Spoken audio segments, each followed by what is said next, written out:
Yes, and let's get right into it. So, the basics. So, let's say to our listeners that may not know what a Death Knight is, what one looks like. Okay, so I'll give you the basics. They are a general humanoid figure. Yep. But once you look closer, you see that they're covered in this charred armor. Seems that they were just lit on fire. You see burning lights as eyes of fire or greenish fire. You see that their hands are all bony and disgusting, rotted flesh. Not a lot of flesh, though, mostly bony. And then you see underneath the helmet is a charred skeleton. Yeah, you can sort of make out their just straight up skeleton face from behind their thick helmet due to the light of their eyes. But yeah, so they are basically a really high armored knight, but one that looks like they have been burning on a fire for a while. But they're walking around, so they can pass as a person, but underneath they are completely dead, or should I say undead. And they're not a zombie. They are specifically a more skeletal figure. Yeah. And so they have glowing beady eyes, and they'll resemble a paladin because, well, they were a paladin before. They can be a paladin. Yes, that's one of the times. We'll talk about it later. Sure. And so that's what they look like. In terms of their personality on a very basic level, they have a pretty complicated one. I would consider them pretty hateful, and what I mean by that is deserving of hate. They don't come across as something that really cares about you or anyone else. And in general, as kind of the essence of what they are these almost unstoppable, unkillable souls that are in the process of suffering, and they deserve it. But the problem is they are kind of unkillable, so they are also very worthy of fear because they'll mess you up with no issues. So kind of more into their personality is the book for some reason says they're chaotic evil. Well, no, let's not get too much into personality. We're just doing straight up basics here. Well, yeah, I mean the basics is like they're quiet. They don't really care, but they're very not like chaotic in a way where they're just going around killing things. They're just like more on their own, basically. Yeah. All right, we'll call it there. But final basics is they're just really cool and mysterious. They look sweet. Yeah, they have this factor of just sweetness, coolness to them. That although they are evil and hateful, you just can't help but as like in a metagame sense be like, that's sweet. Yeah, no. They are definitely my favorite undead. So yeah, they're cool. I'm pretty excited in this episode. Yes. All right, well, let's get into what they can do, which is quite a lot because they are a CR 17. So you get 18,000 XP if you kill one, if you're doing that sort of system. Mm-hmm. But to deserve that much XP, this thing's got to be pretty formidable. Yeah. And it is. Which it is very formidable. So let's start with their armor class. As a knight themselves, they are heavily armored with plate armor and a shield, most of the times with a shield, giving them a AC of 20. Very high.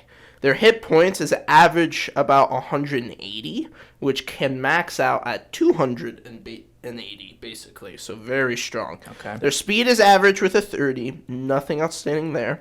But let's get into their base stats. So basically, their strength is a +5. Very strong. Their dexterity, average, +0. Because, they're a knight. Their constitution is a +5. Very, they're undead, so well-deserved. Their intelligence is a +1. Their wisdom a +3. And curiously, their charisma is a +4. Really high for undead, but we'll get into that later of why. So basically, they also have saving throws. They get a +6 to dex, a +9 to wisdom, and a +10 to charisma. Yeah. Very, very unique for undead. Those are very good saving throws to have. Yeah. A lot of spell resistance there with those high saves. Yeah, exactly. So now we'll get into some of their damage immunities. So they're basically immune to narcotic and poison because they're not living anymore. But they also are... Necrotic. You said narcotic, which would be like a drug. Well, they're probably immune which would drugs be too. A type of like psychic immunity, I guess. They're But immune no. to drugs too. Okay. I guess they. Well, no, not psychic damage. So you could be like, Psychic here's damage some and marijuana. Yeah, they're not immune to the effects. Getting a Death Knight high, just like, oh. I understand my place now. Whoa. Must atone. Okay, but yeah, so Yes. they're immune to necrotic because they're undead, and poison because they're undead. Yes. They're also immune to many conditions. For example, they cannot be exhausted because they don't have lungs or muscles.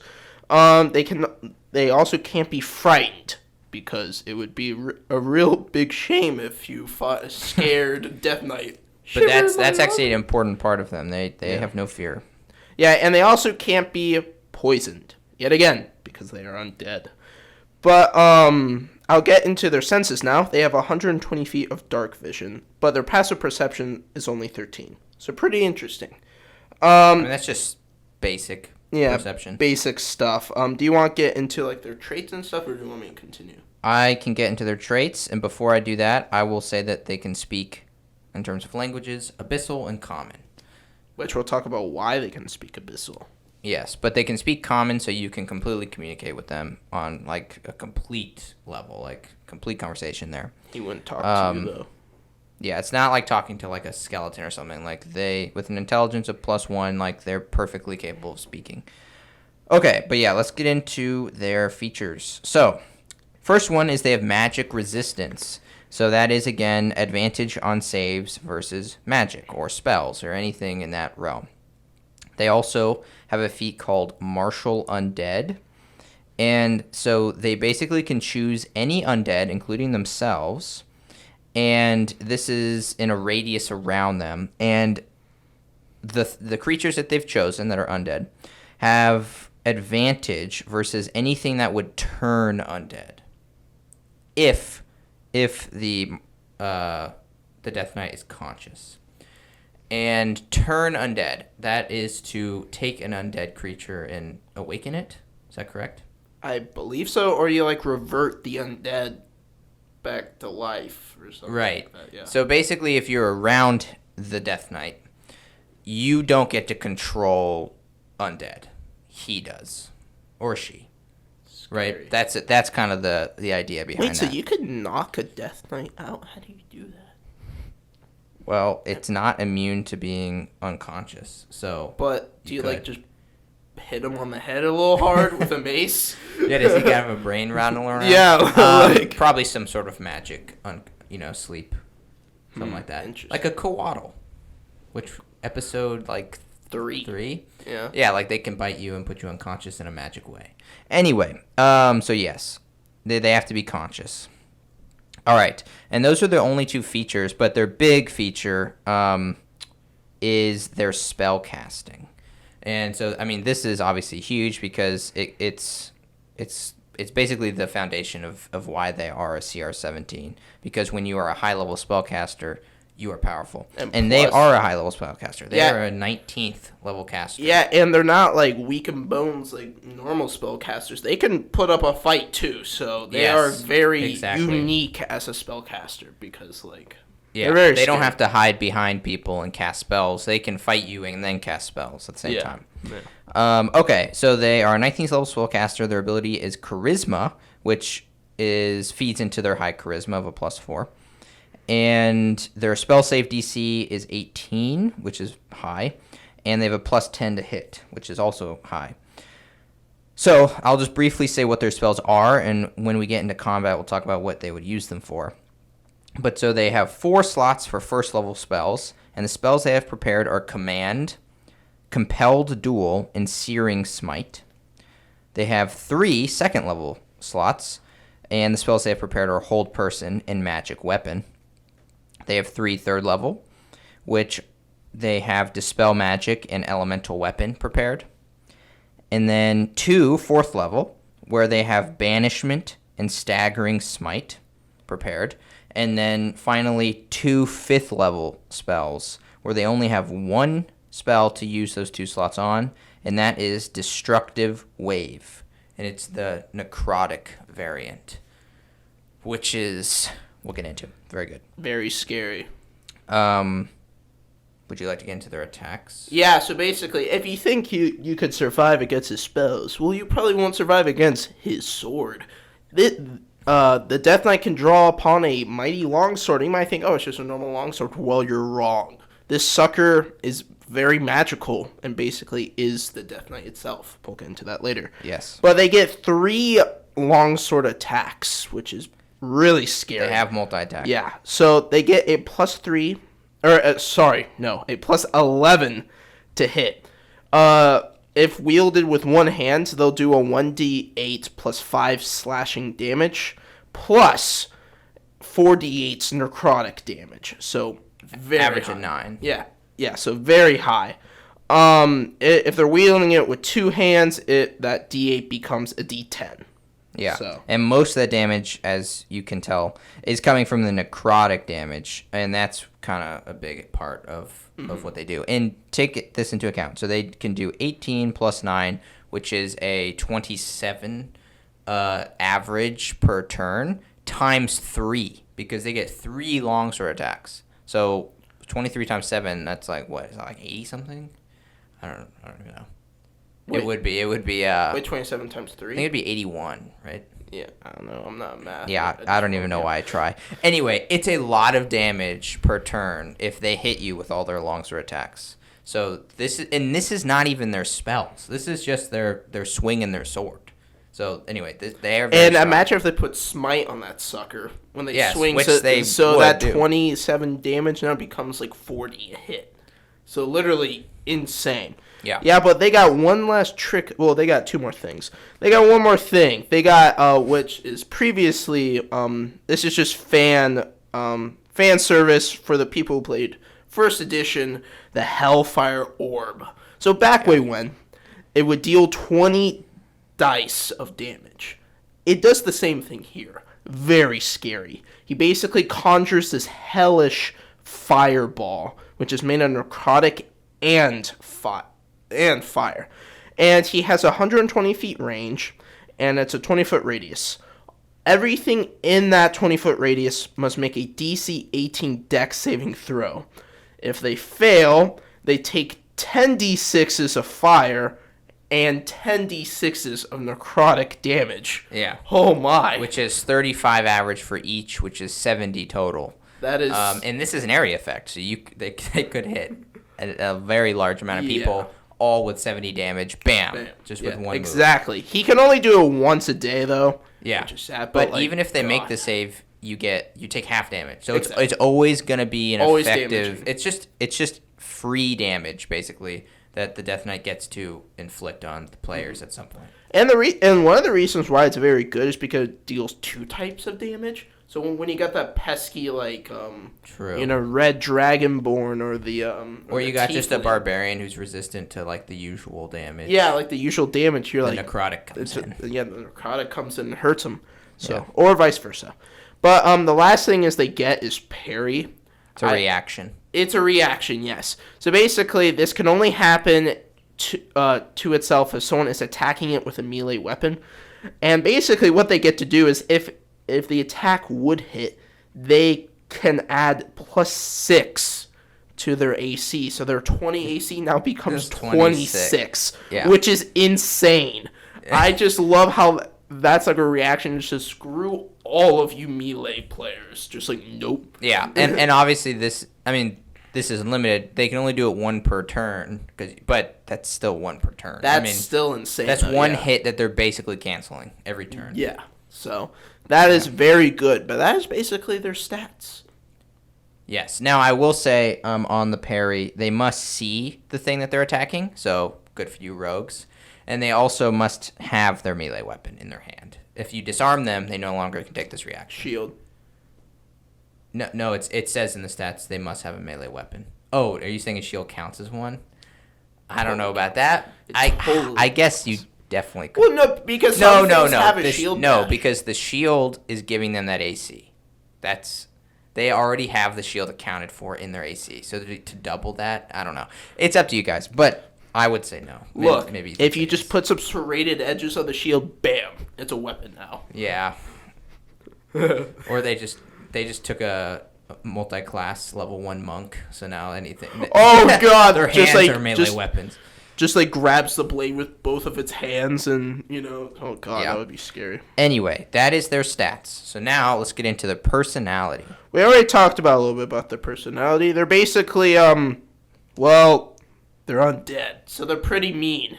They're very mean, actually.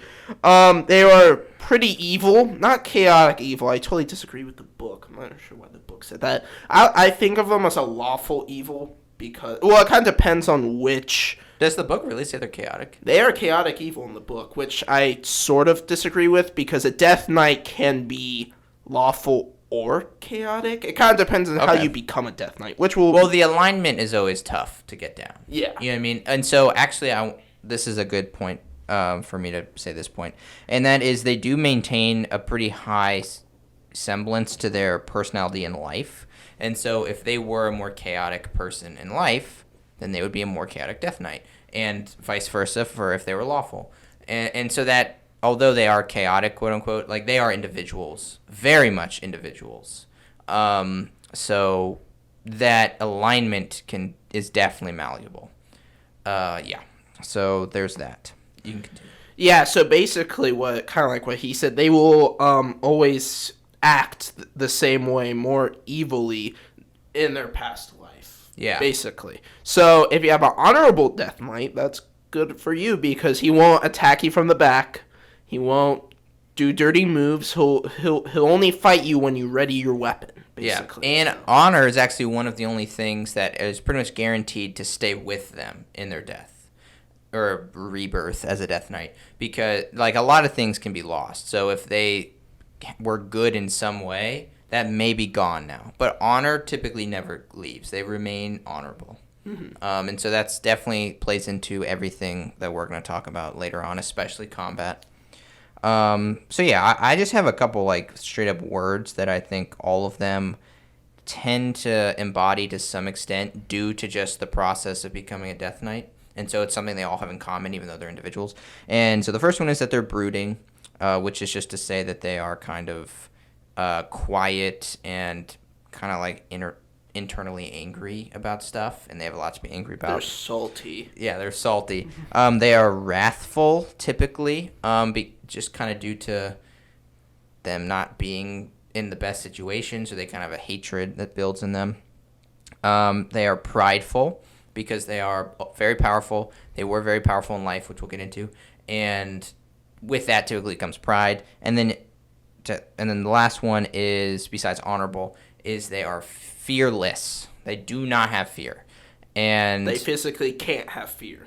They physically, well, what do you mean? Biologically? They physically can't have anything. Well, I mean, basically, it's like fear is impossible for them to feel. Why? Because of how they, well, because first of all, they're undead. Two, it's because, like, how they were made.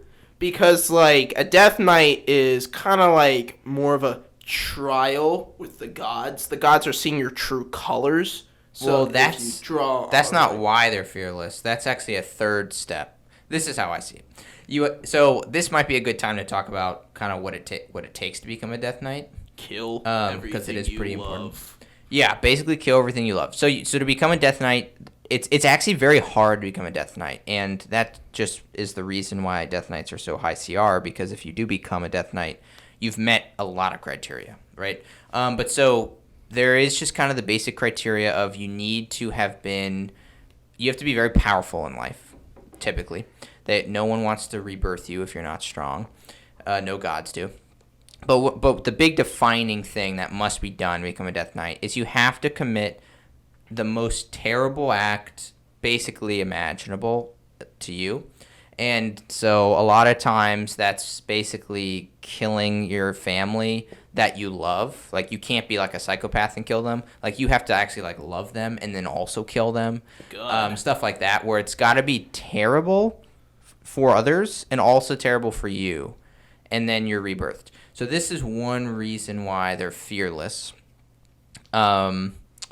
Because they've basically already been through the worst thing imaginable. There is nothing worse than what they've gone through. It's in a sense worse than death.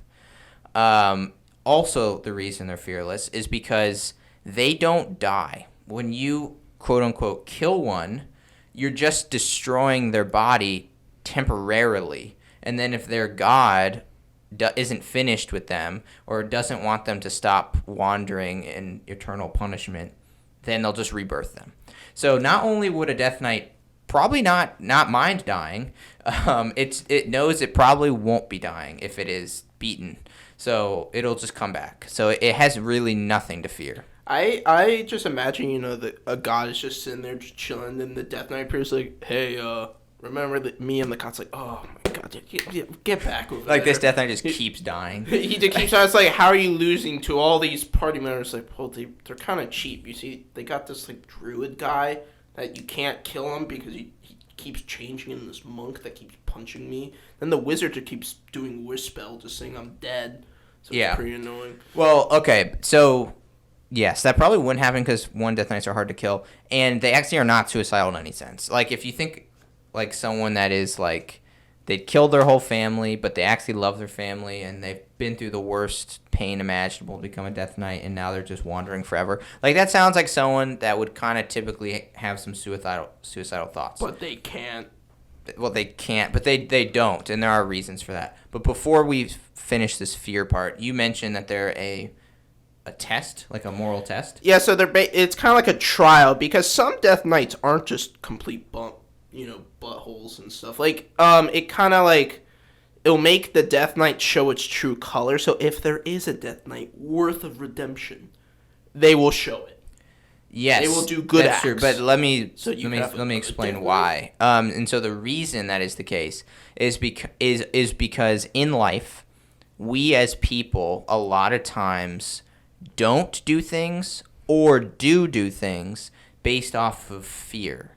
And so that could be us doing something really bad because we're scared. And so, this might be how people get into tough spots, right? Like you join the gang because you're scared that you're not going to have any money, or or someone kind of stiff arms you into doing it or something like that. And then at the same time, you may not do something that's really righteous and good because you're scared of what the consequences might be on yourself. And like you might not stand up to the bully because you're scared that the bully's going to now beat you up. And so there's all these things that our personality relies upon. And one of the big ones is fear. And so when you take a Death Knight who is basically the same person they were, except they went through terrible stuff but of their own accord, but you take that fear away, then they now could act different. Maybe they are really good at heart, and now that they're not scared anymore, they're not cowards. And they will step up to the plate and do what's right. Maybe that's the case. And so that would be sick. A good Death Knight. That could lead to two things. One, the Death Knight atoning or redeeming themselves, in which case they no longer are a Death Knight. So these are unlikely to be found because if one does exist, it's probably not going to last very long. It's going to die. It's going to move on. Or, I'm pretty sure the rewards is like you can just die, or you can just be, you can have a second chance at immortal life and you're reborn. Yeah, I guess gods do that kind of stuff. But typically a Death Knight will always be following an evil god. They're never a good god. Actually, it's not typical. It will never be a good god. Wait, what do you mean they're not a good god? Like, a good god won't punish their paladin for doing something dumb? No, because the paladin will have turned evil. You can't become a Death Knight unless you turn evil. And to turn evil, I know there's like oath breakers and stuff, but basically a good god would never use a Death Knight. Death Knights are used for evil purposes, is the point. There's a reason that they are evil, that on the alignment chart. Well, yeah, I suspect if a good god were to raise a Death Knight, it would be good because it's just being used for good, typically. But we'll get into what they're motivated by. Generally, then if there is a good Death Knight, isn't he disobeying the evil god?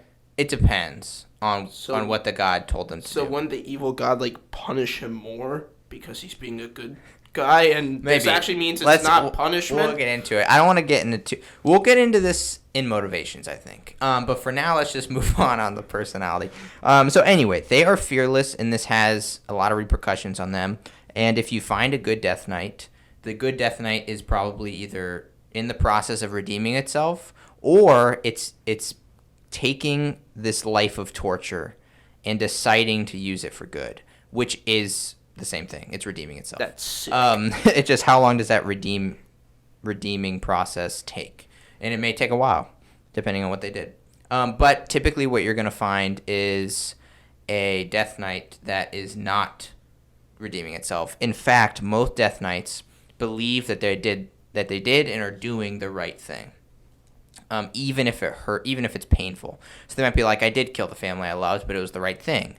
That's probably misguided. But the reason that we basically know you're always going to find, or typically find, a Death Knight that believes that they always do the right thing is because if they atone or redeem themselves, as one would if they felt they did the wrong thing, then they wouldn't exist anymore. So it's just kind of this natural selection of Death Knights that believe in themselves, in their own morality. So basically, it's like super rare. Yeah. Nearly impossible to see a truly good redeeming Death Knight. Yes, because all the other ones are there. They're just standing there. Because all the other ones are ones that didn't do that. And so if you do find one, Cowards. It's on its way out. It's gonna be gone soon. But if you're lucky enough to find one, again, they're very powerful. So if they're willing to help you out, that'd be crazy. Hey, I know a way to break this curse. Just be a good guy. Can you help me though? Right, but then they'll be like, I didn't do anything wrong. You know what I mean? That's kind of the thing. It's like there's nothing to atone for. But you can make that good thing you did even better if you help me out. Okay, so actually, let's get into another thing in their personality that you've just brought up. They absolutely despise being reminded of their mortal life. They despise it. This makes sense because obviously if you do something terrible, it's probably better to just be in denial of it than to actually face it. It's much easier.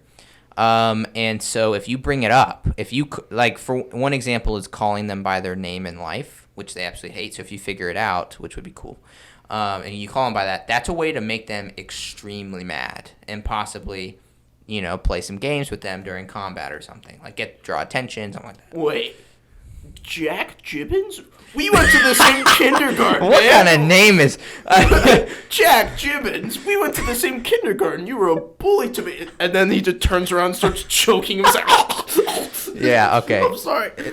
I always imagine a Death Knight having like Balthazar or something, like some sick name. So basically, but Jack Gibbons. Jack Gibbons! I knew you from high school, you piece of crap. He's like a 4'5" Death Knight. Dang, you're still short. And you're still short, and he just takes the. Well, no, he's just so angry. He just uses the fire orb only on you. Yeah. Hey, I remember. You're still short. He's like, everyone, back up. I'm using this on him alone. Or he'll just compel duel. Just do the spells like we're doing a duel freaking right now. Yes. Yes. Okay, and so. Okay, yes. So that's something about them. But let's just take a Death Knight, which is kind of the typical evil Death Knight, where they aren't these special cases where they're redeeming themselves or whatever. Like, they are evil, and they are probably either going to kill you if they find you, or you're just not worth their time. So and 99% of the time for those DMs, your Death Knight should be evil. Yes, and they will have no qualms about committing absolute heinous acts. Because they've already done the worst thing imaginable. So Hitler would be oh God. Right, so when you have a Death Knight in a campaign, they are intelligent, and they are individuals, they are strategic, and they are evil. And so it's not just a matter of facing this undead guy with a sword. You may be facing this guy who is not directly fighting you, but maybe fighting you in other ways, like killing any town you go into. It follows you wherever you go. It massacres whoever's behind you or something like that. And it has no qualms about doing something like that. Dang. And that might make you be like, we can't go to any town or we're bringing the wrath of this Death Knight or something like They're that. genocidal war criminals. Yeah, they need to be put in a court of law. Now, do they care about you enough to do anything like that? Maybe, maybe not. Depends on the campaign. But if you find a tribe or like a campsite that's just been massacred, then that could easily have been from a Death Knight. That's basically all that is being said. They have no good morality in them, assuming that they're not these special cases. So basically, you're telling me Death Knights, just play them as like Nazis or like actually Mongols. That's a good example. No, I'm not saying that. I'm not being that specific. Because they are, again, very much an individual. They're very complex. So we're giving you the things that kind of are true for all Death Knights.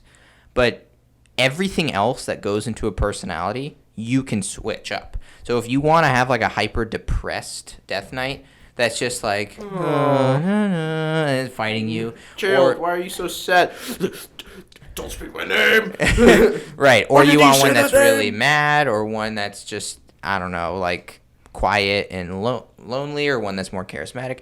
All of these things you can have in a Death Knight. Wait, so theoretically, can we have like a Batman Death Knight? Like when he's about to kill you, he's like, Martha. He's like, why did you say that name? That's exactly the kind of stuff you could yeah, he'll like that's pick you up. It's like, basic, why did you say that name?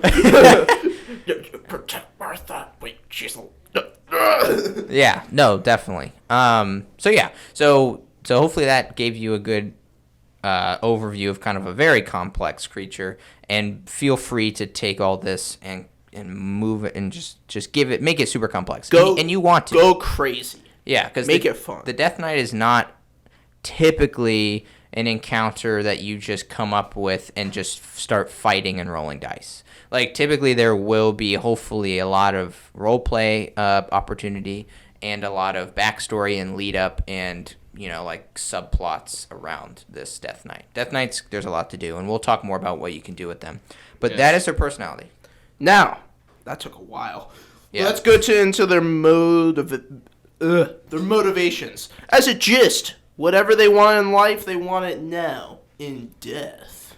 Well, what does that mean? I don't know about that. There's a lot of things. Like, they are undead now. Like, they're not going to want, like, nice food. For example. Okay.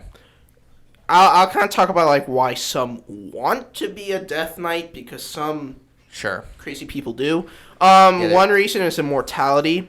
Same as, like, people who want to be liches. So, literally, there could be insane Death Knights in a way.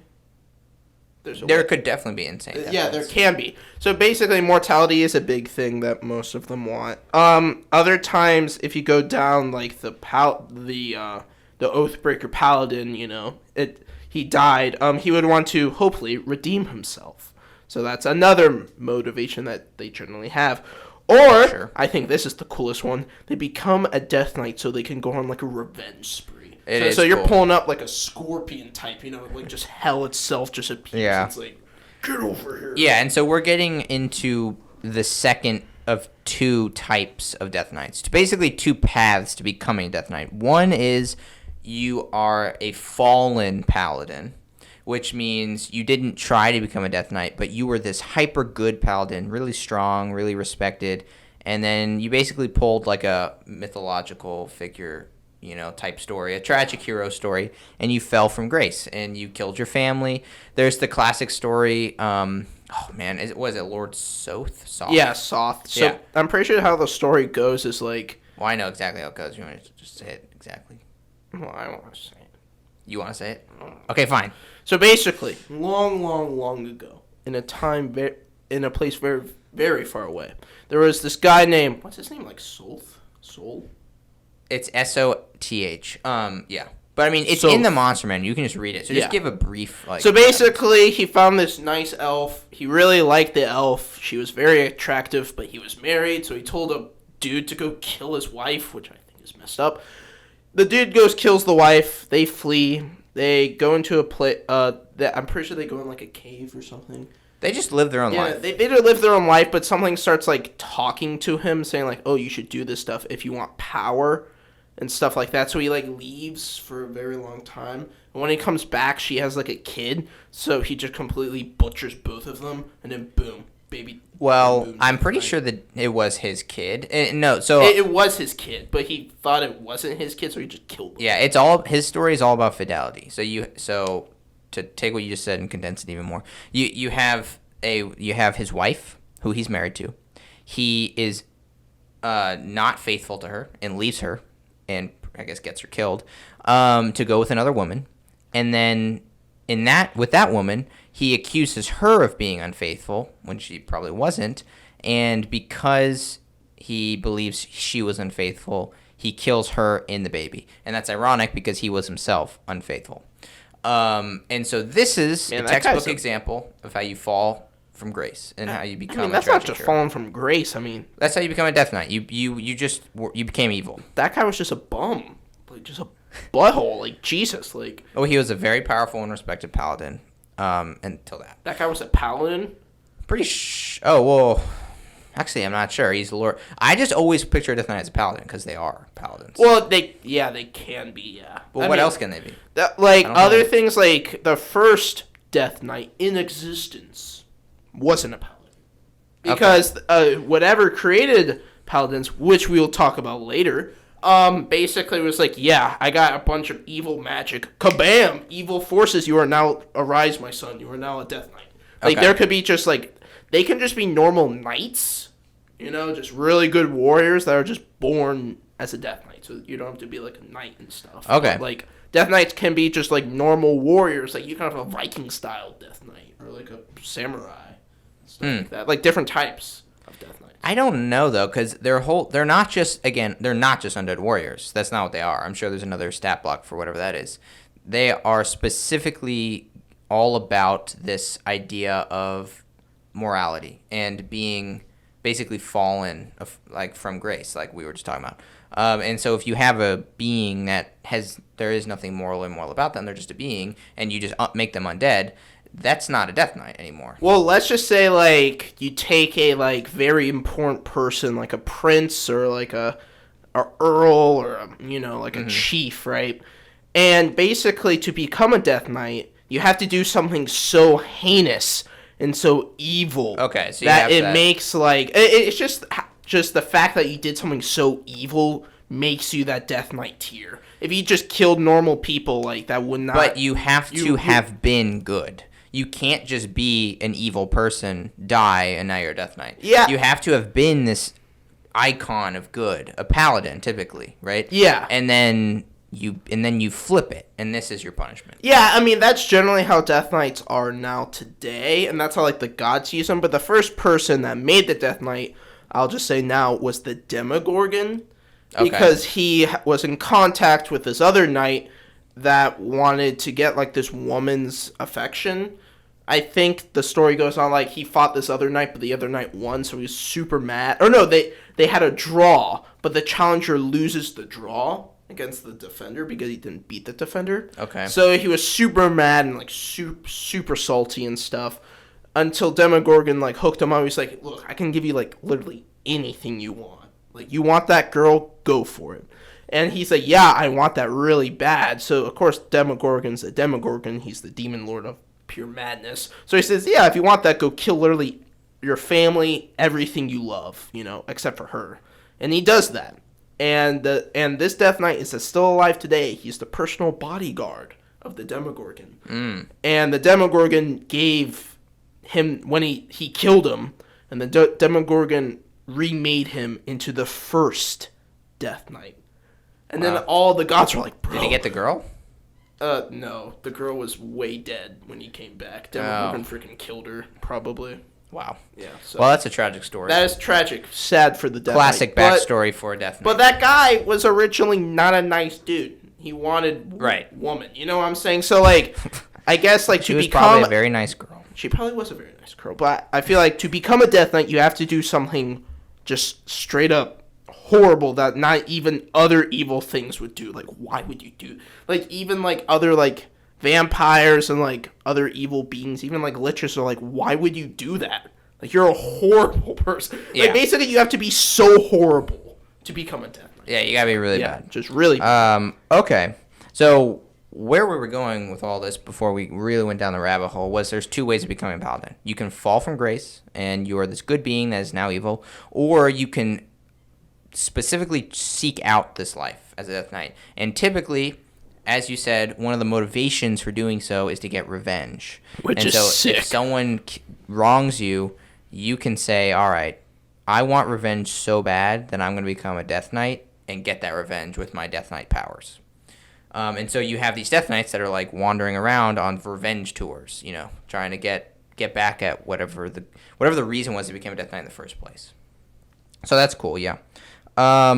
Okay. So a lot of times their motivations come down to two things. Motivations that they themselves have as individuals, which includes revenge and such. So you can give them literally any motivation you want because they're individuals. So whatever they want to be doing, but they're going to be kind of evil. Or you have one that is given to them by whatever divine connection they have that rebirthed them as a Death Knight. And that will typically be evil as well. So yeah. It's pretty evil. You could definitely have a Death Knight trying to get revenge on someone that's evil. Or you could actually, they could be getting on some, like, I kind of feel like a cool plot point is, like, you've been fighting this Death Knight for so long, and the guy, like, you've been helping was actually really bad and did something horrible to this Death Knight. Like, in the previous life, and the Death Knight just wants revenge. But then, like, once you realize, you stop and you look at the guy you've been helping out, and he's actually, like, the evil guy all along. Ooh, a nice twist. Yeah, a nice twist. Like, you think the Death Knight's the evil one, and you're protecting what you think is good, but then you realize it's all flipped. Yeah, it's all the flipped. Death Knight's the Death Knight was wrong. Getting revenge. He was innocent. Yeah. Yeah, but to be a Death Knight has to be pretty bad, too. You don't get to become a Death Knight because you were wronged. You can be wronged, but you also got to do some wronging as well. Exactly. Yeah. So So basically, it's like the Death Knight took its revenge so far, it just did horrible things to want that revenge. Exactly. But if the revenge stuff didn't happen to the Death Knight, none of that stuff would have happened. So, yeah. Unfortunate. Or just have a Demon Lord be like, hey, you're a Death Knight now. Congrats. Because he can just do that. Yeah. All right. We are going very slowly. Let's speed up the pace with some social structure. Yeah, so this is only Death Knight to Death Knight. I don't think they... I mean... What I've read is there's one case. Death Knights chill around Demogorgon because they're the guard of Demogorgon. That's basically. Not Death Knight to Death Knight. No, it's like two. They're like together. Oh, they're like a team. Yeah. Okay, okay. I could see the Demogorgon being that special case. Typically, so as we know, they are prideful, and something we actually didn't mention, which I guess is more relevant now, is that they are individually amazing leaders. They were in life, and they are now. They are leaders, and so the first thing that becomes relevant for is how they interact with other Death Knights, and what they basically do is they treat each other as equals, but they would never follow one another. And so a Death Knight is a leader. And so if you were to ever have multiple, this would be like a co-leader type situation, but that doesn't really ever happen. So what you get are Death Knights who may run into one another and just be like, sup, nice seeing you, and they're going to keep going. They're not going to team up. They just kind of see each other as doing their own thing. They're not going to fight because they have nothing against one another. They all understand. Wait, but what if, like, one Death Knight has revenge against another dude, and that other dude is, like, really pissed? Then, okay, yes. And it becomes a Death Knight? They can fight. And then they'll just have an endless battle because they keep coming back. Yeah, that would be a cool story. Okay, yes, they could fight if there's just... Sorry, what I mean to say is there's nothing that would make them fight. Unless you make something. There's nothing keeping them from fighting either. So it's up to you. But they just what the point is they're not solitary, but they don't really team up with others of the same. You know what I mean? There's no Death Knight teams. There's Death Knights and other creatures. There can't be Death Knight Crusades. Sad.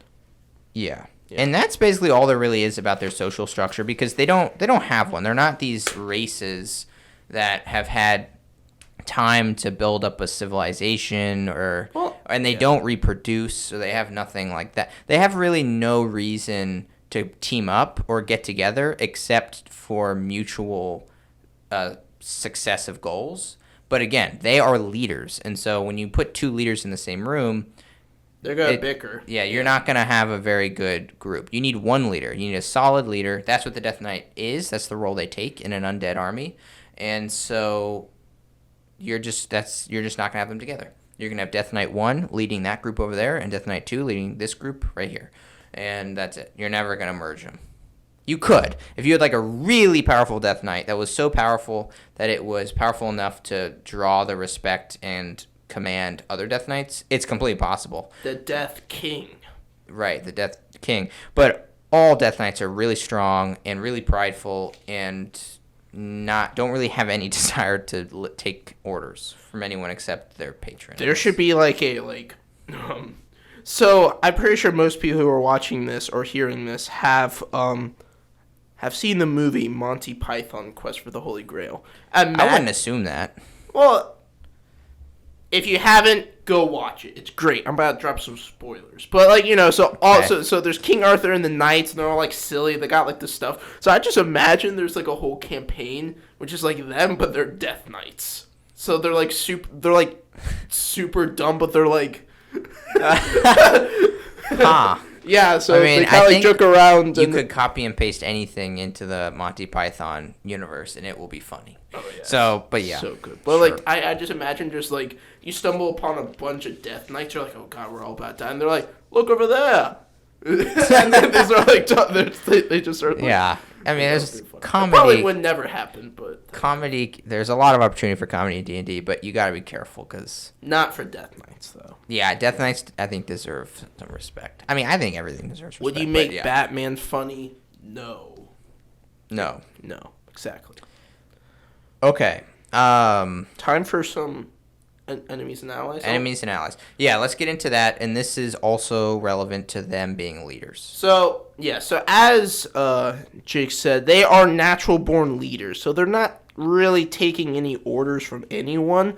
You can see them with liches, but they bicker way too much, and the lich are the lich is like, well, I could destroy you, and the death knight's like, okay, bet. You want to go right now? It. I'll be right back here, buddy. Yeah, try it. Yeah, so they mostly bicker, so they are leaders, and who follow them are it's really interesting. Probably the most interesting is you will see demons follow them, which kind of dives into any fiend. Yeah, any fiend will follow them. Can be found following them, but that is not as typical or as it's very rare strategic, because they have the martial undead feat, right? And so martial undead benefits undead followers. Mm-hmm. It does not benefit fiends. Yeah. So you will see them with for a Death Knight. I feel like they're so high class. They would never have just mere zombies or skeletons. They would have ghouls, ghast. I actually disagree. Well, I mean, I have heard that, and so. Okay, well, let's get down to the basics here. So what we're saying is Death Knights will always have undead allies around them. Always. And they're minions. Yeah, basically minions. The Death Knight commands groups. They aren't really loners ever. They command groups. And if you do find one that's alone, it's probably alone on purpose and has things that are hiding around. Right? It may just be doing some reconnaissance, knowing that it's basically immortal, so it can take any risk it wants, and stuff like this. So you're always going to find it with at least a dozen minions. It doesn't go alone. But so then we have to ask, well, what kind of minions? And I really believe it's any undead there is, because a lot of times it's less about the Death Knight taking applications and being like, okay, you have a short sword attack. And no, it's more like it draws undead to it, and then anything that decides to follow the Death Knight is now a minion. And that will be skeleton. The Death Knight's not gonna say, oh, skeleton, you're too weak, you can't be here. Well, no, he wouldn't be like that, but what I've heard is it draws more powerful undead. Yeah, the more powerful the Death Knight, the more powerful undead. And so some things it will have are skeletons. I think any Death Knight would have, just because any Death Knight would draw a skeleton. They're like normal troops. Yeah, they're like normal troops. You can have wights, you can have liches, like you said, but that's kind of the very powerful ones, and it's not a good team. Yeah, and you wouldn't see vampires with them. No, really. yeah. Yeah, true. That's true. It's like you would never see a Death Knight having like a lich and like a vampire chilling next to him. Like that would never. It's more of the kind of mindless undead. And then one of the big things they can have are skeletal dragons and stuff like that. Like golems or Draco liches. Like there are golems. There in Fizzbands, the new book, there is a dragon golem. Yeah, but it's giant skeleton. It's dragon. undead. Oh, I believe it's. Oh yeah, anything undead in dragon form could follow a Death Knight, or perhaps be a team member if it is a very powerful dragon. So you're telling me you have a Death Knight riding a sick Yes, you absolutely can. Lord of the Rings over here. Oh, you absolutely can, and that's not typical. But if you have a very powerful Death Knight, that's one way of showing it. Is it's not riding what it usually rides. It's riding a dragon, an undead dragon. But speaking of what it usually rides, this is typically what they ride. They typically mount nightmares / skeleton warhorses, which just gives them more of a coolness factor. But this is actually the biggest part. This is their biggest ally. These mounts. There is nothing more important to a Death Knight than their mount, actually, in terms of allies. And it's actually interesting because when you are riding a mount, it requires teamwork and like a synergy. You know what I mean? Like to effectively command a horse. That's different than commanding like troops. You know, it's very subtle, and the horse responds to your body and stuff like this. And this teamwork is actually the only source of pleasure that a Death Knight typically gets. But what's interesting is that it does actually get pleasure from this. It has a connection to its mount, and it very much draws pleasure from having that mount. I've actually heard that like you can't just get on like a normal horse and ride it because the other horse, the normal horse would be like, oh my god, what are you? You know, right, like, spook them. You know, normal mounts would just freak out or just literally die when they get close to a Death Knight. But like the Nightmare and the Skeletal Horse, I don't think the Skeletal Horse cares. But the Nightmare's like, oh yeah, you're evil and I'm evil. Yeah, they fit perfectly. We would look sick. Yeah. You know, so yeah. And the CR rating of a Death Knight, I think, assumes minions because it's just not, in terms of action economy, it's not going to win, right? It just never will win. When you although it has 3 attacks, it doesn't have legendary actions. It's not going to beat 4 level 17 is that where we're at? Players. It's not going to, in my opinion, especially if they're like casters and all sorts of stuff. So yeah, I think you always have minions and you always have them riding a nightmare or something, and that'll make them live up to their name. I mean, I just imagine like a Game of Thrones type of like siege with the White Walkers, but it's just like the undead, and just having that like Death Knight on like a Draco Lich just looks sick. Yeah, just like just imagine that entrance. Yeah, just like, oh god, we're gonna die. Like imagine you're fighting minions and it's like a tough combat, and then just the wings, and then it just lands and just looks over them like Night King style or something. I just imagine like I feel like a Death Knight would kind of act like the Night King. He would just be like, yeah. Just like emotionless. But it's much more menacing and like kind of like piercing because it's not like a chill face. It's a face you can't see and just burning eyes staring into your soul. When it looks at you. So like Ghost Rider. Yes, kind of like Ghost Rider. Very different look. Yeah. And yeah, so yeah. To finish off, they always have minions. I think give them at least a dozen, and the more powerful the Death Knight, the more powerful the minions. They will always be mounted on a skeleton horse or a nightmare or something like that. But if you want to put them on a dragon, go for it. And if you find one alone, just realize it's probably an illusion. It's a trap. There are probably minions surrounding you at the moment or something. Yes. If we want to talk about enemies, really anything that the Death Knight doesn't like, so things that live generally. And what do you mean? Yeah, I mean the Death Knight they don't have enemies like they will have enemies like an individual's enemies. So maybe it's someone that they're trying to get revenge on, maybe someone that wronged them in life, or it might be just someone that they didn't really like in life. Not even a bad person, just someone that like didn't give them a good price, and then they run into them and slaughter them. You remember me, Greg, in high school? You stole my lunch money. Yeah, It's time for me but to say take you. anything living is their enemy is not accurate because a lot of times you can have a Death Knight that you come up upon and it just doesn't kill you. And it just, like, keeps going because it doesn't care. Like, it's like you are... Well, I mean, what I was saying was, like, generally what you see a Death Knight fighting is stuff that's living. Right. It's going to be doing evil things. Yeah, that's true. So It wouldn't be fighting its own minions. why would he do that? I don't think the minion would be even capable of doing that. That's true. Yeah. Maybe okay. the Draco Lich or Lich. Yeah, maybe. Maybe. Well, I don't know why they'd fight. They would have mutual respect, probably. Maybe. Well, you know, dragons are always snobby. They're like, oh, I'm the best I don't know one about because... undead dragons. Well, actually, I don't want to talk about Draco Lich as much, but basically a Draco Lich is like basically a insane dragon. Like literally the dragon gods, even the evil ones are like, why, you're an idiot, why are you doing that? So basically you'll have a Death Knight on top of a mentally unstable dragon. I see.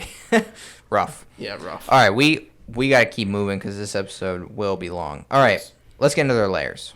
So, basically, where you will see a Death Knight is they will be protecting, well, not protecting, but they will mostly lair in the castles that they protected in life, or they will preside in the dominion that they reside in. So you might see them in a dominion of dread.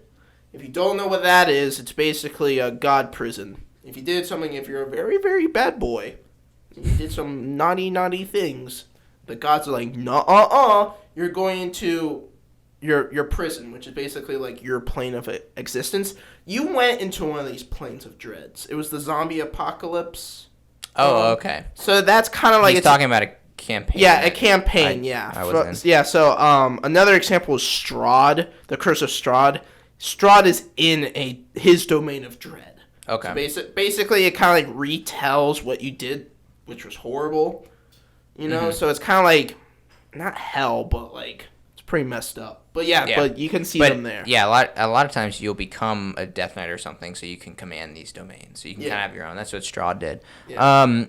Yes, but you can't find them in the mortal plane, and wherever you do find them, they're gonna basically pick up or take up shop. I don't know the phrase. Anyway, they're gonna settle down. Set up shop. That's it.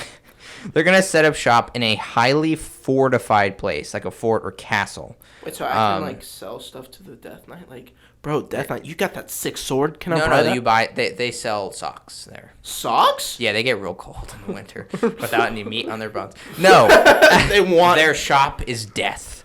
That's not cool. Yeah, so they're always in large, impressive places that are made for fighting and made for defending, and so it's gonna be really hard to kind of fight a Death Knight. Fight fight his army too. Yeah, and there's gonna be undead crawling around this place. Like they're gonna be like a king of a castle, right? A duke or whatever, and they're gonna have this castle, this grounds, this land that is fortified, and that's where they like to be because they are these like martial creatures. They're all about military thinking, and so that's where they go, and pretty much always will be. But if you take a castle, it's gonna be like an evil-looking version, which is probably awesome. And any campaign that has the players needing to go in one of these places would be so fun. Yes. All you gotta do is slap some dark clouds, put a full moon, put in some crows and some dead trees, some fog. Bam. Yeah, and then skeletons wandering the fields, and then you have like whatever. You got like farmer skeletons. You walk down the street and a skeleton's like farming. He looks up to. And just continue. It gives you a little salute. That would be so funny. It's like society, but it's like all just undead. So you'll see like skeleton traders as they're just like and then they're all just like chilling in the castle. Yeah, it's like what? It's almost Christmas time. What is the Christmas Nightmare Before Christmas? Yeah. What about it? Oh, like the Halloween time where they're all like Halloween evil, time. but they're actually just like normal people. Yeah, well, it's like an evil twist on everything. That would be a funny thing. You go into a tavern and it's run by like a skeleton or something, and all the people are like undead and they all look at you, but they're like, meh. And they just continue. That would be fun. That would be cool. Yeah, whatever would cause that would be interesting. All right, but that's all I got for Lairs. Yeah, I mean that's really all I have. That's all there is. Really, yeah. I mean you won't see them in like a shack or like a cave unless you find a caveman Death Knight. You just pulls out a Yeah. Well, I mean, they do travel a lot, so like it's not uncommon you would find them just anywhere, right? Just in the middle of the forest because they're going places. But if in terms of where they set up shop, as I said, or settle down, it's where we said fortified castle or something. Yeah, castle. Yeah. All right, let's get into their combat strategies. Oh, this is gonna be a big one. This is a big one, and I knew this would be a big one, and so the way I kind of prepped the way I was going to talk about it is I'm basically going to say every spell and what they would use it for, just so we don't get really confusing. Okay, go for it. After you'll do the spells, I'll just kind of run down what the experience as a player would be like, how it feels to fight a death. Okay. All right. So then, all right, I'll monologue. Well, I'll do it quick. All right, but before I get into you know what? Yeah, let's go right into their spells. So obviously they have their longsword, which is not a spell, and it's a very good longsword, right? They have 3 attacks on it. It does massive damage. There needs to be a really good reason for them not to use it, and so the spells that they have would be those reasons, but not all of them equally, and not all of them in certain circumstances. But here we go. This is where you as the DM get to be completely creative with the spells they have and use it however you want. But here are tips on what they would probably do. Concerning their personality and what's strategic, because they are strategic. They are these kind of commanders, right? Okay, the spell... No, we're not going to do dispel magic first. We're going to start with the smites, the classics. So, the smites will be used with their melee attacks. It's that simple. But they will be typically used, if possible, on the same turn, because the smites are a bonus action. And so if you use the smite as a bonus action and then attack on the same turn, there's a guaranteed chance that your smite is gonna be there. But if you use your smite and wait for next turn to actually hit with it, you might lose it due to concentration and stuff. Yeah, no, you would never really see a Death Knight do that. Like, if they're doing smite, they're doing smite. Yeah, they are, because there's not really other bonus actions that would be better to use that they have, right? Okay, so those are the smites. I'll try to go through these as quick as possible. They will use hold person with people that they are currently in melee fighting with. And so what hold person does is it's like Kylo Ren, like stopping someone. It paralyzes them. And so actually that's a good thing to raise his hands. Yeah, basically. And so imagine you're fighting someone sword on sword, and then they just stop you and then start cutting you down.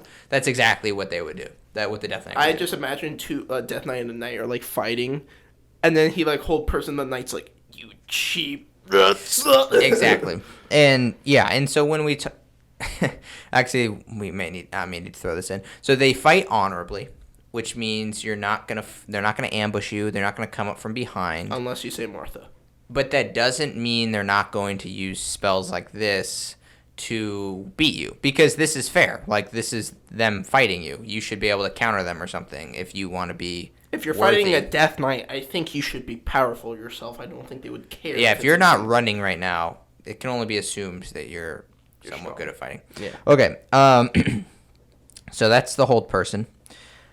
The banishment, and so banishment's a pretty crazy spell, and so the fact that they have it is pretty good. And so I guess I should say what each of these does. So I told you what hold person does. Smite, it depends on the smite they're using, but typically it's going to be more damage in some way.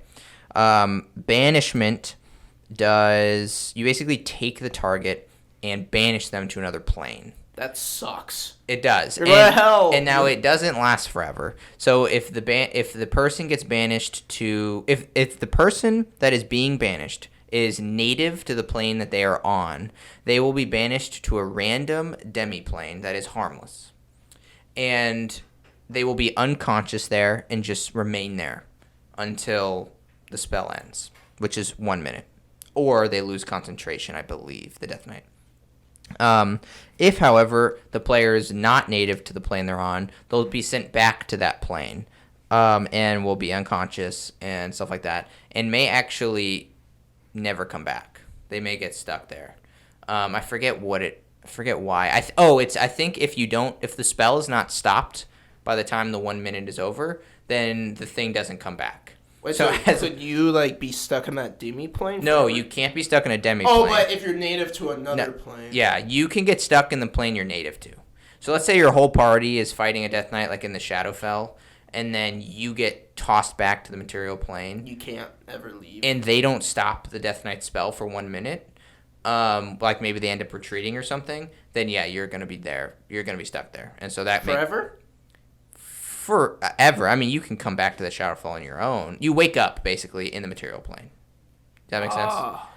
Oh, so like if they break concentration, your butt goes back. Yes. I see. Exactly. I see. Okay. Okay. So the way they would use banishment is on a threatening but unimportant enemy. And so that barbarian over there, banished! Exactly. It's on like the barbarian. It's something that's mowing down their minions or is very threatening to them, but they're not trying to target this character. Then that's the one they'll use it on. What they will not use it on is anyone they're trying to get to. So sometimes you may have a Death Knight that's actively pursuing one of your players. It's not going to do it to that player because it doesn't want to risk. It wants to kill. It wants that player here right now so it can kill it. Yeah, or do whatever. Come here right now. I want to kill you. Yes, exactly. And this is very good because it gets characters and players out of the gone.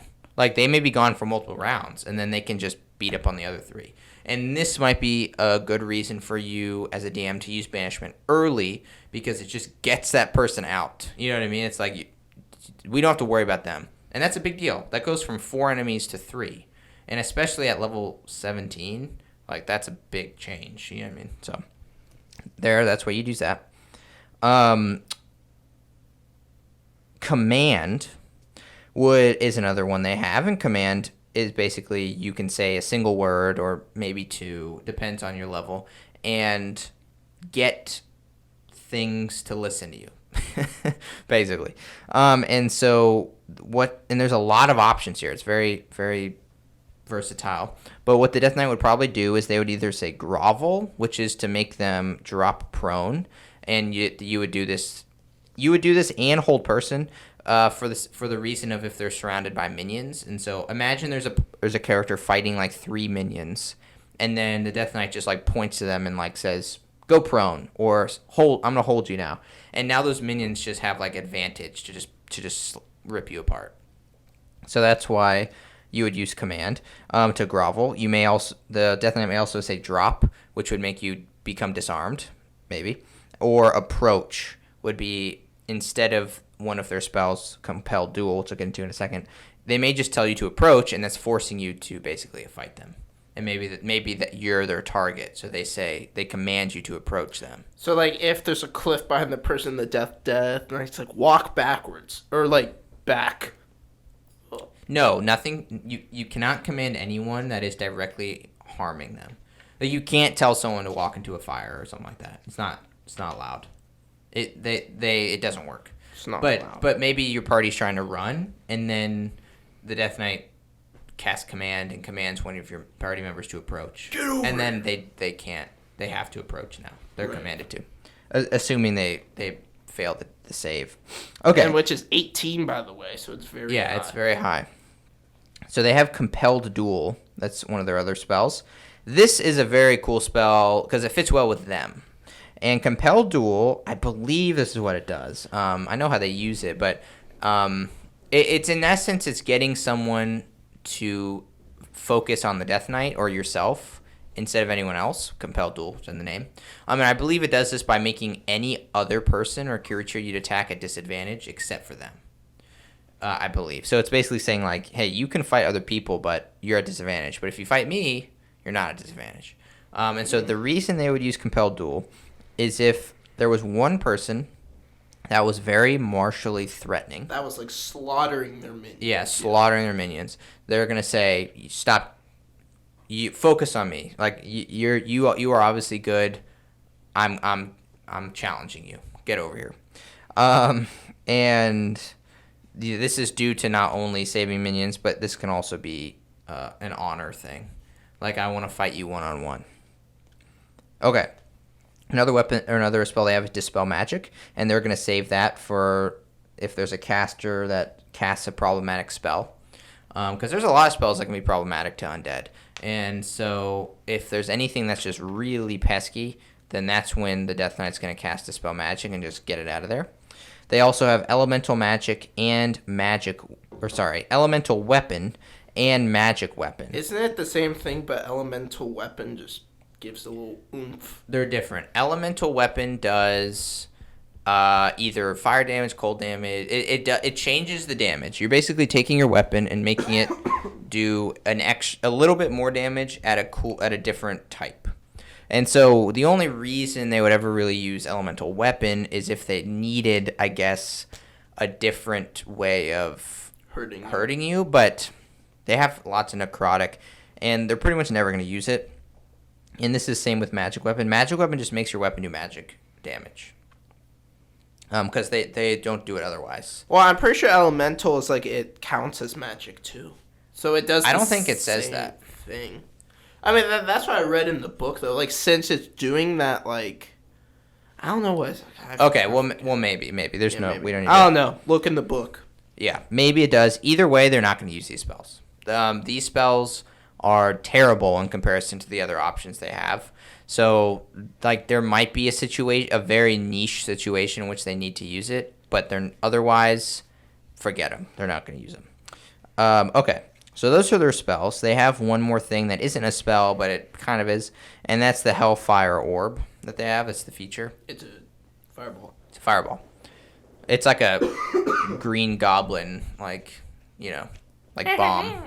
Yeah. And so they're obviously, they only get to use this once because they only get to use it once per day. So they're gonna save it until they can hit everyone in one hit. And not if you have like a lot of players, they're gonna want at least 4 people in. Now, if you're only fighting 3 players, obviously that's enough because that's everyone.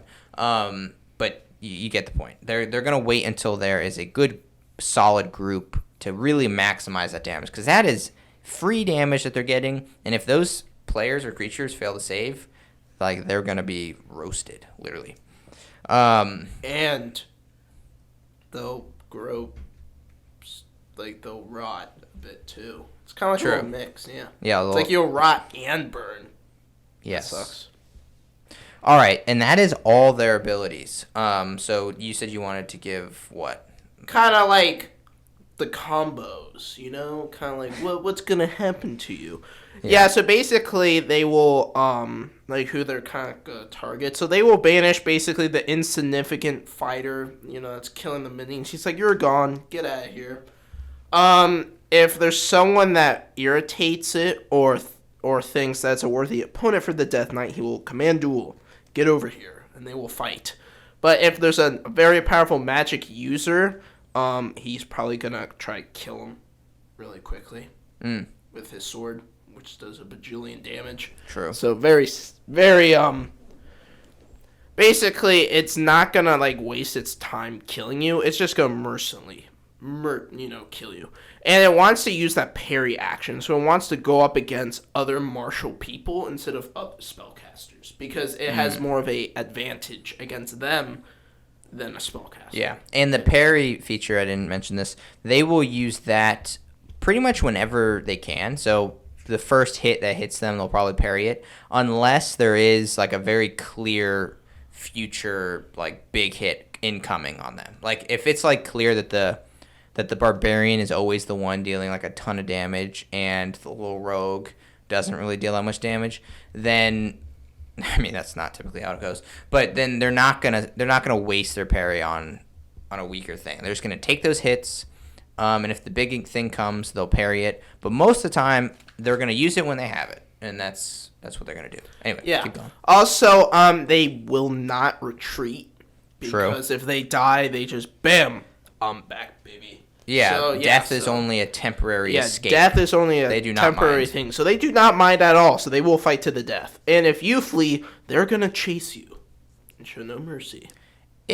Yeah, they probably will, actually. They got nothing better to do. If you start combat with them, whether they care about you or not, they're going to be like, oh, it's like, oh, we're ending this. you know. So so basically, you kind of said a lot of stuff what I said.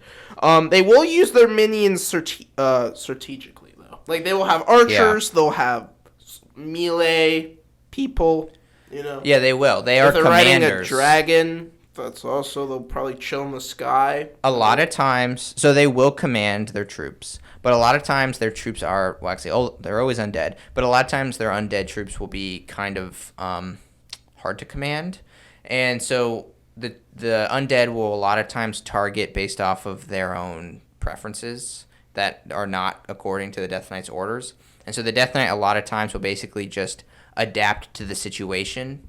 However, they are needed, and a lot of times that is being the tank, or sometimes that's sitting back and ordering things around, or stuff like that. But the Death Knight is gonna be the one adapting to the fight. They're gonna throw their minions at them and tell the minions to do the best they can in the most strategic way. But then they are gonna make sure they take the initiative of, adapting to the situation because they are smart. Right.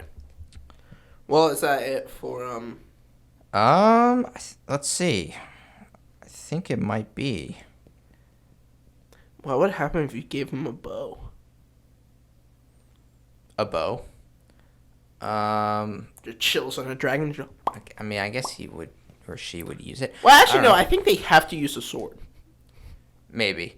I mean, they have smite and stuff. Again, they're paladins. Like, a sword is in their best interest, and they have 3 longsword attacks. So if they want to trade those 3 longsword attacks that deal ridiculous damage for an arrow, they're stupid Death Knights. So, yeah. All right, let's get into fun facts. So, fun fact, number 1, you already heard it. Demogorgon made the Death Knights. Well, if they already heard it, don't say it. It's birthed. Well, I'm reminding them, Okay. you know. It hasn't been that long. Just skip the ones you already said. So basically, that. Another thing is their soul is in their sword. That's true. And if you think, oh, if I take away his sword, I kill the Death Knight. Well, you are wrong.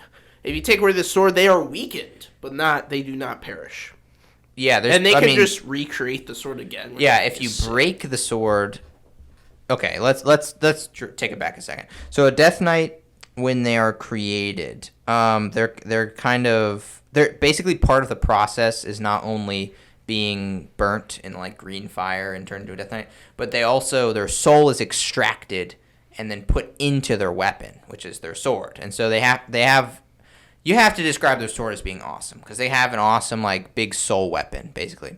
And if you destroy their soul weapon, their sword, then they can with a thought bring it back.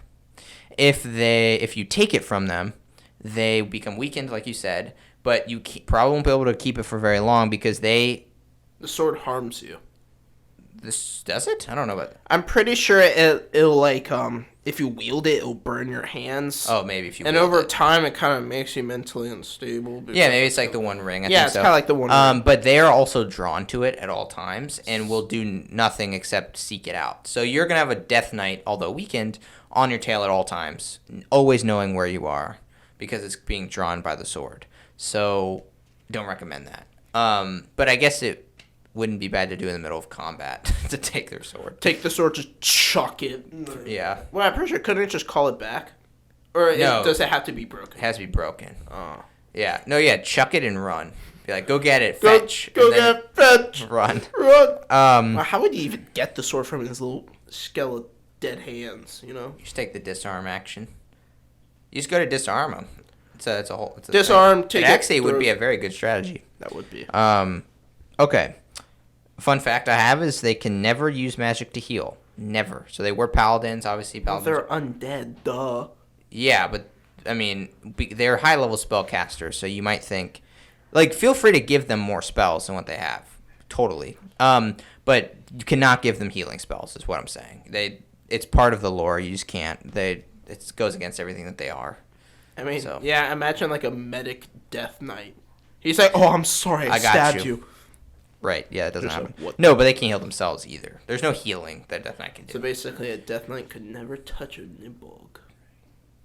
No, they can touch one. They just can't heal.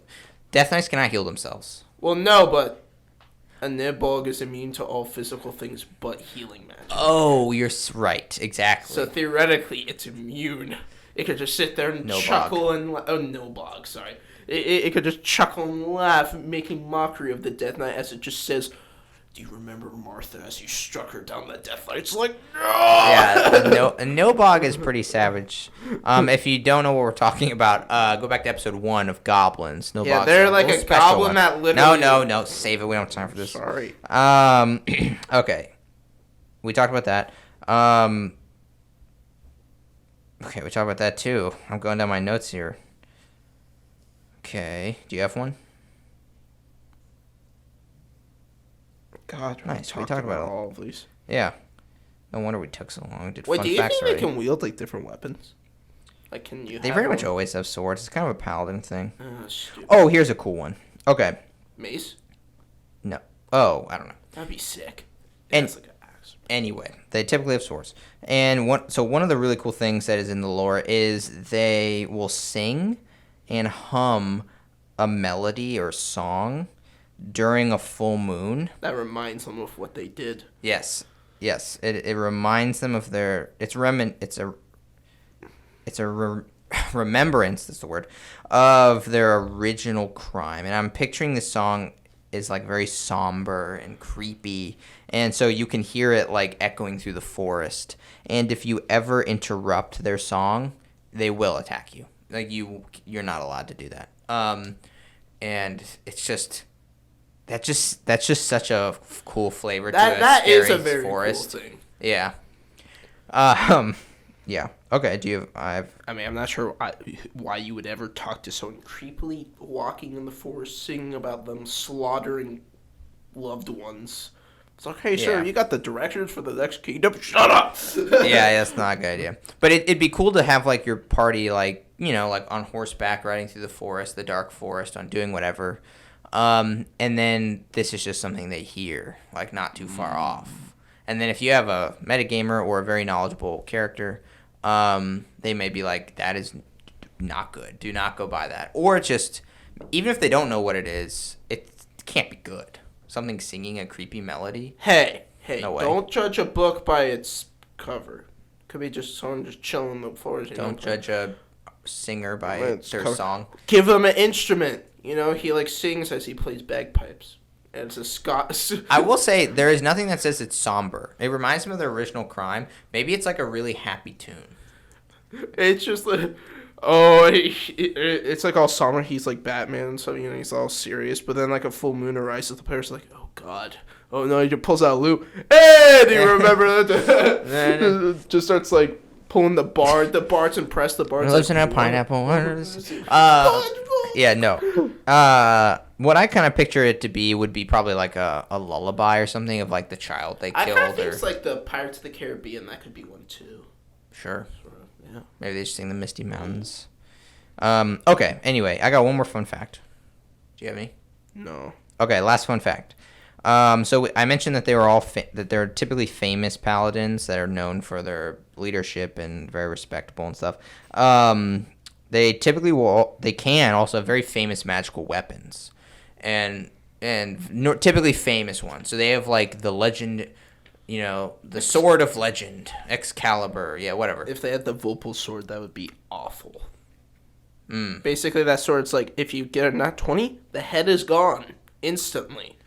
That'd be bad. And if you can't survive a head, you are dead instantly. If you can't survive without a head, yeah. I like how it has to say that too. It's like if you can't survive with a head, you are dead. So I do like how they have to say that. It's like, come on, guys. Okay, extra ideas. I don't really have a lot. Okay. Well, what? Here, I got some good ones. No, don't just off the Make cuff. a bit. No, I'm just kidding.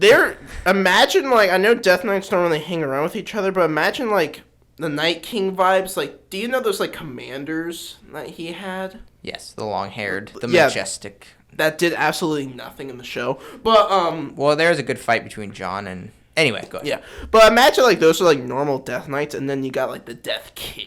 He's like the big bad. He's like the bad, super famous Dracolich flying Death King. Yes. Or Death Knight. You did already say that one, but yes. Well, yeah, but like imagine like I don't know, instead of like just a normal Death Knight, you just have an army like maybe like 6 Death Knights all joined together, and then they follow like a big leader. They're kind of like that'd be a cool setting. Yes, I could Very see cool that. setting. That kind of goes against everything we've talked about, however, as Death Knights don't really follow other ones But and, we were and all that stuff. So, yeah. homebrew it. Anyway. D&D is all about the imagination. Yes. Okay, so one of the extra ideas I have is kind of about the goal of a Death Knight, in my opinion, one of the ones. And so one of the goals when you have a Death Knight in your campaign is you need to make them seem very powerful and terrifying. Right? Kind of like you've messed with the wrong undead. Like, this is not the guy or lady, not that you can really tell, that you want to be messing with, right? Like, sure, fight some skeletons, whatever. This is the wrong fight to get into. Don't fight undead. That's the goal you want to get across. And so I came up with some ideas for the extra ideas section on how you can do this. One of them is more of like a flavor in a fight, and so basically have the party have to fight the Death Knight, but really the fight is more about the minions. And the Death Knight, describe the Death Knight on every time it's its turn as it kind of just sits there, maybe on its mount, and just watches in like calm, like it's just not worried. So Night King vibes. Yeah, like Basically Night King vibes. And then this is where you really like turn it. And so you get this vibe of like the minions are doing the dirty work, but this like powerful, undead is watching, commanding, and is just kind of like careless. Just one shots one of the players. Help. Well, you can't have him one shot one of the players because that would be that's not in your control. That's more of the dice. But what you can do is so you have it being calm. And then if there's a player that's been like proving themselves, quote unquote, proving themselves in the fight, doing well, you can just have the Death Knight like react to them and just like look at them in like a very dramatic way, and like be hyper focused on that player, and then have like the Death Knight like slowly step off the horse, the horse slowly walks up, slowly draws its sword, and all of this slowness and tension building will be like, oh god. Like, yeah, I'm gonna it's like, die. oh, you're killing my minions. Let's see how you do against me. Exactly. Yeah, impressive. So that's one. Another way is to have the Death Knight return, because Death Knights, they can totally be recurring villains because they literally get reborn. But have them have them return with more and stronger minions, and also like a new strategy on how to defeat the players. Because the Death Knight is cunning, right? They're strategic, and so the Death Knight, after losing a fight to the players, may be ready this time to not lose the same way. You know what I'm saying? And so when you have them show up again, it's like, oh god, like if we kill this thing, is it just gonna come back stronger next time? Like the enemy is now more dangerous because it's not something you can stop. It's like the Terminator or something. You know what I'm saying? Yeah. Okay, that's another one. Third one is give the Death Knight a tragic backstory and use it to color the interactions you have with the Death Knight, but also use this backstory as stuff the players can learn before they interact with the Death Knight. So they can say, Martha. Yeah, well, you're basically building up the history of this Death Knight, and that makes the Death Knight more than just a big undead sword wielding dude or gal. I keep making it masculine. And like it'll basically build the tension of, it's like, oh my god, this really powerful paladin became evil, and now is blah blah blah, and maybe there's been all these villages killed, and who knows. And then when they finally meet the Death Knight, they're not just meeting a monster, they're meeting this thing that they have had a relationship with in an indirect sense for a long time. Yeah, so that's cool. So kind of like more like, this backstory of the Death Knight, and can put twists in your campaign. Exactly. And then related to that, while you have the fight going on, have like the Death Knight acting in accordance to its backstory. So maybe it like hums the somber tune while it's fighting, which is like this cool juxtaposition of calmness and like ferocity. Like, you know what I'm saying? Where it's like this vicious ferocious fighter, but at the same time it's like just humming like a calm tune. But it's like dealing major damage, but also doesn't seem very fazed by anything you do. Like you may like stab it and it doesn't react at all, which is how those are the descriptions you want to give it. Okay, and the last one I thought of to kind of help this powerful / terrifying vibe is this one is cool. This one is kind of its own idea on its own, and I really like it.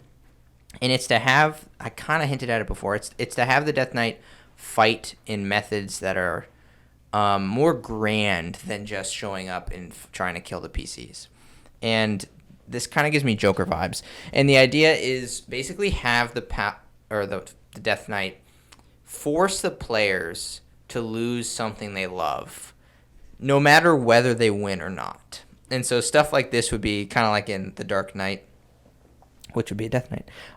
It's kind of like the Joker making Batman to choose between choose between the girl you love or the boat full of civilians. Like one will explode at this time. Which one will you get to? Stuff Joker's like that. A god. Yeah, Joker's mean. But have the Death Knight do stuff like that, where it's like, like any time he or she shows up, it ain't gonna be good.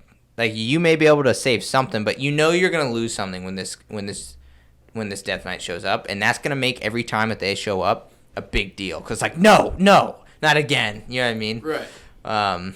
So that's the last one there. Yeah, that was good. Yeah. I can keep going. Do you have any more ideas? No. Okay. Dang.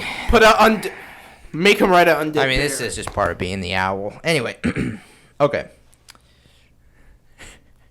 Anyway.